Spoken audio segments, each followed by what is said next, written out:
میرے آقا زادی نے ارشاد فرمایا، اے پاک پروردگار، اے پاک پروردگار، میرے نفس کو میرے ہی نفس میں عاجز و فروتاں قرار دے، میرے نفس میں عاجزی ہو جائے، میرا نفس عاجز و انکساری کے ساتھ تیری بارگاہ میں حاضر ہو۔ وَعَظِّمْ شَأْنَكَ فِي نَفْسِي، اور میرے پاک پروردگار میرے نفس میں اپنی عظمت و شان کو نمایاں کر دے۔ وَأَلْهِمْنِي طَاعَتَكَ، اور میرے آقا اے میرے پروردگار مجھے اپنی اطاعت کا الہام و توفیق عطا فرما، اور فرمایا وَالْعَمَلَ بِمَا يُرْضِيكَ، اور ایسا عمل کرنے کی توفیق عنایت فرما کہ جس پر تو راضی ہو جائے۔ وَالتَّجَنُّبَ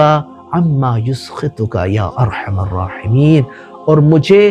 ان اعمال سے اجتناب کرنے کی توفیق عطا فرما کہ جس سے تو ناراض ہوتا ہے، جس سے تو غیظ و غضب میں آ جاتا ہے، اے رحم کرنے والے۔